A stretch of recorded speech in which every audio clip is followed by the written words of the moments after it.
Alright, I'm going to do a quick demo video for Procedural Wood. Procedural Wood works in EV or cycles. You'll want to object selected.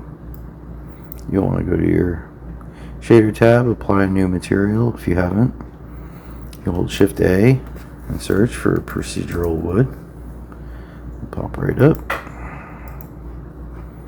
Alright, Procedural Wood needs a mapping and a UV node attached to it to work. You can see. Alright. And you have your color. And you can run your color into a node, to a shader node. You can also make your own colors.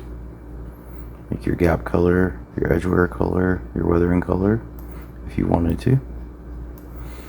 You have a roughness mask, which you could actually bump this into something else if you wanted to also. Height, going into the bump. Board gap mask, board edge mask, knot mask, and a weathering mask. And you can do a lot of things with these masks. They're pretty powerful for altering the wood.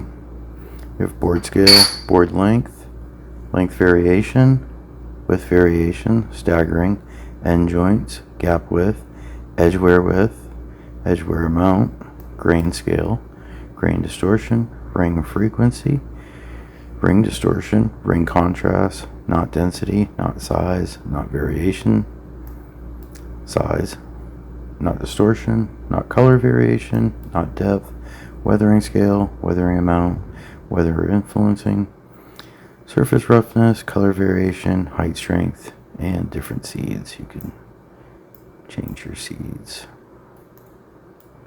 And you can see here, no knots, big knots, huge knots, little knots. We can go in here and gap width. We could make it ridiculous if we want to. Smaller. We can change our width variation of the boards. Board length. You can go up to 24 in length. You can make them very short if you want to. You could probably actually make tiles with that, which is not what I use it for, but Blender is all about being creative. So then you can play around with your grain. You do all different types of grain. Your grain distortion. And your rings. And your knots.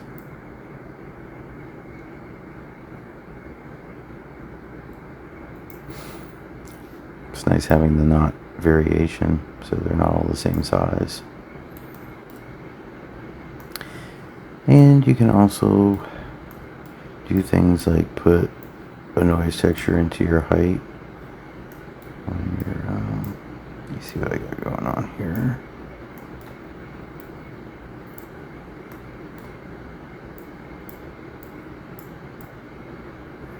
And see, you can make like scratches and stuff this way on your floor. And you can play around with the scale and make them look certain ways if you want to. See? All kinds of different stuff you can do. And like weathering. Do some weathering amount here.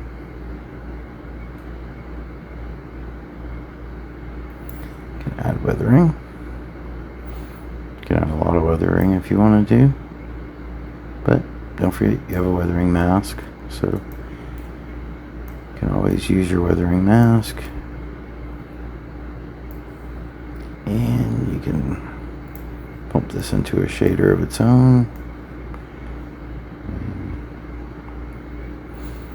Could have this hooked up to anything really, even PBR textures. If you wanted to use like a PBR for your weathering mask, like mold or mildew PBR. But anyways, that's just some of the stuff you can do. You can also do your edge mask filters. You could make this like look really grungy in between the lines and the cracks, but I'm not gonna go over every little thing because it'd be a 1,000,000-minute long video. But you can get really creative and you can mix this with other shaders. Like I have a scratch shader,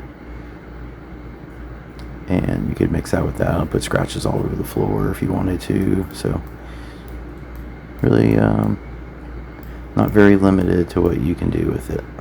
Okay, thanks for watching.